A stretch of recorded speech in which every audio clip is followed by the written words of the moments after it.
तभी अचानक उसकी नजर पानी में डूबे एक बड़े से अंडे पर पड़ी तो उसने अंडे को पानी से बाहर निकाल लिया। वो उसे गौर से देख ही रहा था कि तभी उसकी माँ ने वहाँ आकर उसे घर वापस चलने को कहा। तब एंगस ने तुरंत उस अंडे को अपनी बाल्टी में छुपा दिया और अपनी माँ एनी के साथ चल दिया। एनी उस पर गुस्सा हो रही थी क्योंकि एंगस ने तैरना तो दूर पानी में उतरने की कोशिश भी नहीं की। पूरा सूखा पड़ा है तू कुत्ते, जो बोलती हूँ वो करियो मत। खैर एंगस ने कुछ नहीं कहा और जैसे ही वो घर पहुंचे तो वो सीधा वर्कशॉप में घुस गया। जल्द ही उसकी बहन क्रिस्टी घर वापस आई और उसने एनी से पूछा कि आज एंगस ने समुद्र पर क्या किया। तो एनी ने उसे भी बता दिया कि हमेशा की तरह अकेला बैठा रहा और क्या किया। वहीं दूसरी ओर एंगस वर्कशॉप में अपना सामान रख रहा था। ये वर्कशॉप असल में उसके पिता चार्ली की हुआ करती थी। चार्ली इस वक्त फौज में भर्ती होकर अपने देश के लिए युद्ध लड़ रहा था। एंगस अपने पिता को याद करते हुए उनकी तस्वीर देखने लगा और फिर उसने कैलेंडर में देखा कि चार्ली घर वापस कब आएगा। इसके बाद उसने समुद्र में मिला वो अंडा निकाला और उसे धोकर उसकी ऊपरी परत उतार दी। उसमें से चमकदार नीला रंग देखकर उसे काफी हैरानी हुई। इससे पहले कि वो अंडा टूटता एनी ने उसे आवाज देकर बुला लिया तो उसे अंडे को वहीं छोड़कर घर की ओर भागना पड़ा। उस रात अचानक जोरदार बारिश होने लगी तो एंगस डर गया कि शायद वो अंडा वर्कशॉप में सुरक्षित नहीं है। वो तुरंत बारिश में भागता हुआ वर्कशॉप में जा पहुंचा, लेकिन अंडा तो पहले ही टूट चुका था। उसने आसपास देखा कि अंडे में से क्या निकला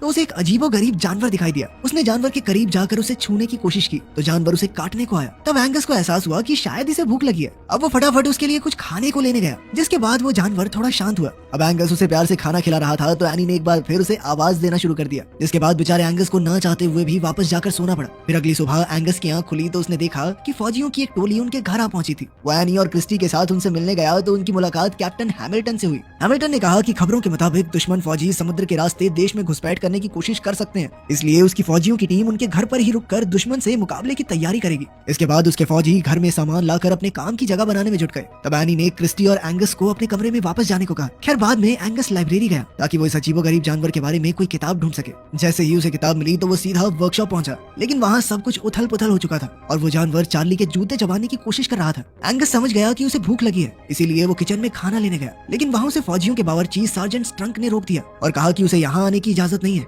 एंगस ने कहा उसे थोड़ा खाना चाहिए, लेकिन स्ट्रंक ने उस पर ध्यान नहीं दिया। फिर एंगस ने उससे पूछा कि क्या वो किचन का कूड़ा फेंकने जा सकता है। ये सुनकर श्रंक तुरंत राजी हो गया और फिर एंगस ने अपने नए दोस्त को रसोई का बचा खुचा सारा खाना खिला दिया। उसे खाते हुए देखकर एंगस को बेहद खुशी हुई और उसने इस जानवर का नाम क्रूसो रखा। इसके बाद उसने इस जानवर के बारे में पढ़ना शुरू किया, लेकिन उसे कोई खास जानकारी नहीं मिल पाई। कुछ ही देर में क्रूसो सारा खाना चट कर गया तो एंगस ने कूड़ेदान को पानी से भर दिया ताकि क्रूसो उसमें मजे से तैर सके। वहीं दूसरी ओर हैमिल्टन अपने आदमियों को दुश्मनों के हमले के लिए तैयार कर रहा था। वो चाहता था कि वो हर पल हमले का सामना करने के लिए तैयार रहें। उधर एंगस क्रूसो को वर्कशॉप में अकेला छोड़कर वापस आ गया ताकि एनी को उस पर शक न हो जाए। लेकिन बाद में हम देखते हैं कि लुइस नाम का एक आदमी शहर में आया। फिर वो एनी से मिलने पहुंचा जो उस वक्त वर्कशॉप में थी। उसने कहा कि वो इस वर्कशॉप में काम करना चाहता है। उस आदमी के काम मांगने पर एनी ने कहा कि उसे सारी वर्कशॉप साफ करनी होगी, तो लुइस तुरंत काम में जुट गया। इस दौरान उसने वो कूड़ादान भी वर्कशॉप से बाहर निकाल दिया जिसमें एंगस ने क्रूसो को छिपाया था। एंगस ने जैसे ही ये देखा तो वो तुरंत लुइस को रोकने के लिए दौड़ा, लेकिन क्रूसो तो वहाँ था ही नहीं। तब एंगस ने लुइस से पूछा कि वो है कौन और वर्कशॉप में क्या कर रहा है। एंगस ने कहा कि ये उसके पिता की वर्कशॉप है और वो युद्ध से जल्द ही वापस लौटने वाले हैं। इस पर लुइस ने कहा कि देख भाई, तेरा बाप वापस लौट के जो चाहे वो कर सकता है,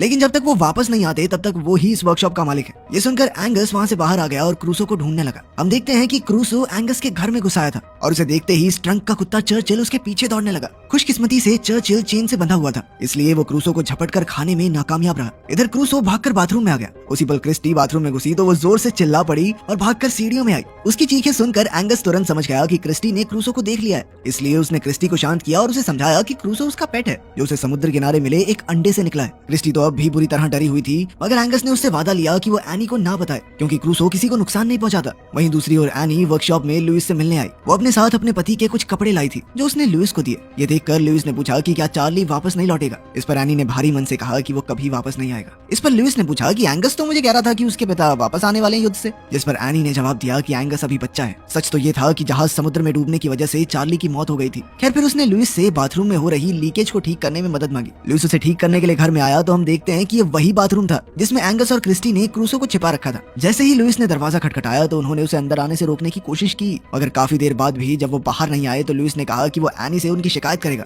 आखिरकार क्रिस्टी ने मजबूरन दरवाजा खोला। लुइस ने अंदर आकर कहा कि वो लीकेज ठीक करने आया है और तभी अचानक उसकी नजर क्रूसो पर पड़ी तो वो बुरी तरह डर गया। उसने घबराकर पूछा कि ये क्या है। तो एंगस ने उसे क्रूसो की पूरी कहानी सुनाई। लुइस ने हैरानी से उसे देखते हुए छूने की कोशिश की तो अचानक क्रूसो उसे काटने को आया। खैर फिर लुइस ने कहा कि क्रूसो बिल्कुल एक समुद्री घोड़े की तरह दिखता है। समुद्री घोड़ा दुनिया में सबसे दुर्लभ जानवरों में से एक है। कहा जाता है कि धरती पर एक वक्त पर सिर्फ एक ही समुद्री घोड़ा होता है। एक समुद्री घोड़े के मर जाने के बाद एक नया अंडा टूटता है जिसमें से नया घोड़ा फिर से जन्म लेगा। फिर लुइस ने उन्हें समुद्री घोड़े की जादुई शक्तियों के बारे में बताया, पर तभी अचानक एनी ने दरवाजा खटखटाया। अब एंगस ने क्रूसो को छिपाने में लुइस की उसकी मदद मांगी क्योंकि एनी कभी उसे घर में रखने की इजाजत नहीं देगी, जिसके बाद लुइस उसकी मदद करने को राजी हो गया। फिर जैसे ही एनी अंदर आई तो उसे क्रूसो दिखाई नहीं दिया। हालांकि क्रूसो झांक कर बाहर देख रहा था, मगर लुइस ने जैसे तैसे मामला संभाल लिया। इसके बाद एनी बाहर आई तो उसकी मुलाकात हैमिल्टन से हुई। उसने एनी को फौजियों के होने वाले डिनर में शामिल होने का न्योता दिया। बाद में उस रात लुइस ने एंगस से कहा कि उन्हें क्रूसो को वापस समुद्र में छोड़ आना चाहिए क्योंकि वही उसका असली घर है। लेकिन एंगस इसके लिए हरगिज राजी नहीं था। उसने कहा कि क्रूसो की असली जगह सिर्फ मेरे साथ ही है। जल्द ही घर पर फौजियों का डिनर शुरू हो गया। तब एंगस को क्रूसो को बाथरूम में छोड़कर किसी काम से जाना पड़ा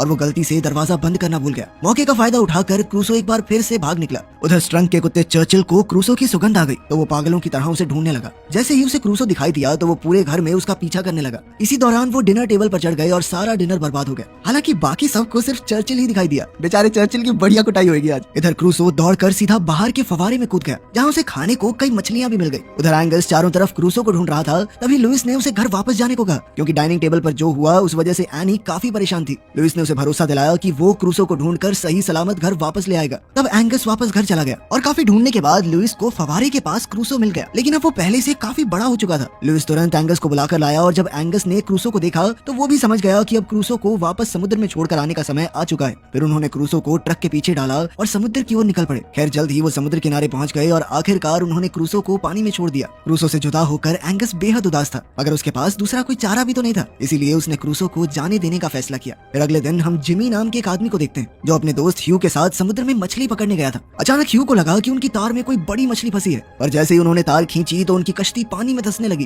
तभी अचानक भारी भरकम क्रूसो उनके सामने आ गया, जिसे देखते ही उन दोनों के होश उड़ गए। लेकिन ह्यू अब भी इस जानवर को पकड़ना चाहता था क्योंकि इसके बदले में वो लाखों रुपए कमाकर माला माल हो सकते थे। जिमी इससे सहमत नहीं था और इधर क्रूसो उन्हें घसीट कर किनारे से दूर ले जाने लगा। आखिरकार जिमी ने तार काट कर अपनी जान बचाई और तब उन्होंने एक बार फिर क्रूसो को देखा। उन्हें अपनी आंखों पर यकीन ही नहीं हो रहा था क्योंकि ऐसे अजीबोगरीब जानवर को ना तो उन्होंने कभी देखा ना उसके बारे में कुछ सुना। वहीं दूसरी ओर हैमिल्टन ने एंगस से कहा कि उसकी मां चाहती है कि वो अभी से फौज में भर्ती होने की ट्रेनिंग शुरू कर दे, जिसके बाद एंगस फौजियों की उनके काम में मदद करने लगा। लेकिन कुछ ही दिनों में वो इस सबसे बोर हो गया। एक दिन वो कैप्टन हैमिल्टन से आंख बचाकर समुद्र की ओर भाग गया। उसने क्रूसो को बहुत आवाजें दी मगर वो कहीं दिखाई नहीं दिया। तब वो एक कश्ती में बैठकर खुद उसे ढूंढने निकल पड़ा। कुछ ही देर में क्रूसो पानी से निकलकर उसके सामने आया और उसका इतना बड़ा रूप देखकर एंगस हैरान रह गया। इसके बाद वो कूदकर अपने इस खास दोस्त की पीठ पर बैठ गया। हालांकि वो काफी ज्यादा डरा हुआ था, पर क्रूसो ने उसे समुद्र की सैर करवाई जिसमें उसे बहुत मजा आया। जब क्रूसो एंगस को किनारे पर वापस छोड़ने आया तो उस वक्त स्ट्रंक का कुत्ता चर्चिल भी वहाँ मौजूद था और उसे क्रूसो की सुगंध आ गई। स्ट्रंक भी चर्चिल के साथ ही था, इसलिए जब चर्चिल किनारे की ओर भागा तो वो भी वहाँ पहुँच गया। उसने क्रूसो जैसे बड़े अजीबोगरीब जानवर को पहले कभी नहीं देखा था। वो चाहकर भी अपनी आंखों पर यकीन नहीं कर पा रहा था। इधर रात को एंगस ने क्रिस्टी और लुइस को अपनी समुद्र की सैर के बारे में बताया, जिसे सुनकर वो दोनों काफी खुश हुए। वहीं बाहर से एनी ने उन्हें हंसते हुए देखा और वो वापस जाने लगी। तभी लुइस ने उसे देख लिया और वो भी उसके पीछे गया। तब एनी ने लुइस का शुक्रिया अदा किया क्योंकि आज उसकी वजह से उसने अपने बच्चों को इतने समय बाद खुलकर हंसते हुए देखा। इस पर लुइस ने हंसकर उसकी बात को टाल दिया। वहीं दूसरी ओर हम देखते हैं कि जिमी ने जॉक नाम के एक रिपोर्टर को समुद्र में मिले उस अजीबोगरीब जानवर के बारे में बताया। इसके बारे में सुनकर जॉक ने सोचा कि इसके जरिए वो शहर में इन्वेस्टर्स को ला सकता है क्योंकि टूरिस्ट को ऐसे अनोखे जानवर देखने में दिलचस्पी होगी। मगर ह्यू ने कहा कि शहर जैसा है वैसा ही ठीक है। लेकिन जॉक का कहना था कि अगर समुद्र में कोई खतरनाक जानवर है तो आम लोगों को इसके बारे में पता होना चाहिए, उनको जानने का पूरा हक है। उधर अगले दिन हैमिल्टन एनी और उसके बच्चों को एक पहाड़ी की चोटी पर लेकर आया ताकि वो उन्हें अपनी फौज की तैयारी दिखा सके। वो उन्हें दुश्मनों के खिलाफ इस्तेमाल होने वाले हथियारों का नमूना दिखाना चाहता था। अब कैप्टन ने अपने आदमियों को पानी में छुपे दुश्मनों पर हमला करने का नमूना पेश करने को कहा। ये सुनकर एंगस को एहसास हुआ कि इससे क्रूसो की जान को खतरा हो सकता है, इसलिए उसने एनी से मिन्नतें की ताकि वो फौजियों को रोक सके। एनी को समझ नहीं आ रहा था कि वो क्या कह रहा है और उसने एंगस को चुपचाप खड़े रहने को कहा। तब क्रिस्टी ने एनी से कहा कि एंगस सच कह रहा है, मगर एनी ने उसकी बात भी नहीं मानी।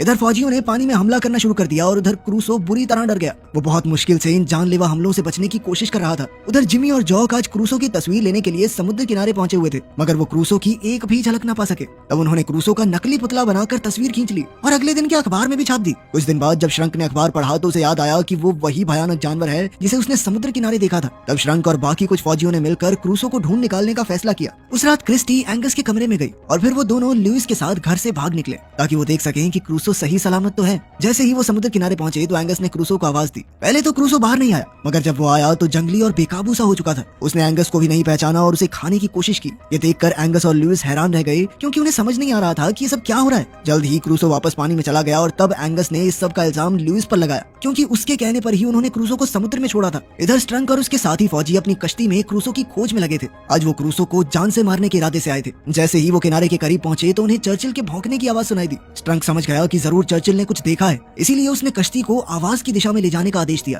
पर तभी अचानक क्रूसो चर्चिल को जिंदा चबा गया और एक बार फिर चारों ओर शांति हो गई। फौजियों को समझ नहीं आया कि ये क्या हो रहा है और उन्होंने उस दिशा में गोलियां चला दी। और तभी अचानक क्रूसो ने उनकी बोट को टक्कर मारकर उन सबको पानी में गिरा दिया। वहीं दूसरी ओर जब हैमिल्टन को समुद्र में हो रही गोलीबारी की खबर मिली तो उसे लगा कि दुश्मनों ने उन पर हमला कर दिया है। उसने तुरंत सभी फौजियों को दुश्मनों पर जवाबी हमला करने का हुक्म दिया। फिर उसने एनी को बच्चों के साथ घर में छुपने को कहा। तभी एनी ने क्रिस्टी को देखा और उससे पूछा कि एंगस कहाँ है। क्रिस्टी ने कहा कि वो घर में नहीं है। ये सुनकर एनी काफी घबरा गई और उसने कहा कि वो एंगस को युद्ध जैसे हालातों में यूं ही अकेला नहीं छोड़ सकती, इसीलिए वो भी जिद करके हैमिल्टन के साथ समुद्र की ओर निकल पड़ी। हैमिल्टन ने उसे समझाने की काफी कोशिश की मगर एनी मानने को राजी ही नहीं थी, इसीलिए उसे एनी को अपने साथ ले जाना पड़ा। उधर समुद्र में क्रूसो एकदम बेकाबू हो चुका था और उसने स्ट्रंक को अपने मुंह में पकड़कर उठा लिया। तभी एंगस एन वक्त पर वहां पहुंचा और उसने क्रूसो को रोकने की कोशिश की, लेकिन क्रूसो ने उसकी एक न सुनी। अब एंगस उसके करीब जाने के लिए पानी में उतर गया पर अचानक उसका पैर फिसल गया और वो डूबने लगा। ये देखते ही क्रूसो ने स्ट्रंक को छोड़ दिया और एंगस की जान बचाने आ गया। वो तुरंत एंगस को किनारे तक ले आया मगर अब एंगस बेहोश हो चुका था। लुइस और क्रूसो ने उसे होश में लाने की बहुत कोशिश की मगर उसके शरीर में कोई हलचल नहीं थी।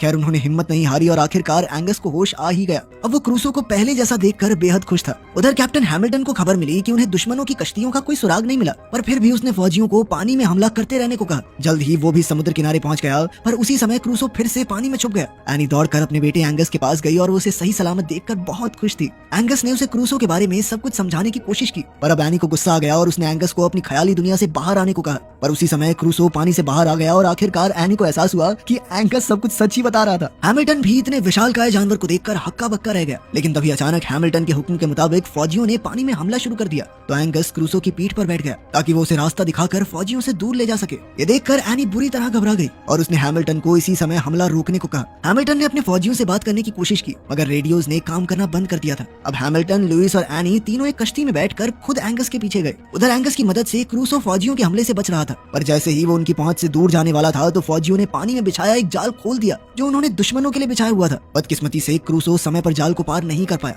इधर हैमिल्टन की कश्ती क्रूसो के पास पहुंची और लुइस ने एंगस को कश्ती में कूदने को कहा। तब एंगस ने क्रूसो से जुदा होने से पहले कहा कि वो उसका सबसे खास दोस्त है और वो उसे हमेशा याद रखेगा। इसके बाद वो पानी में कूदकर वापस कश्ती में चढ़ गया। इधर क्रूसो पानी में घुसा और फिर एक जबरदस्त छलांग के साथ सीधा जाल को पार कर गया। ये देखकर एंगस और उसके बाकी साथी खुशी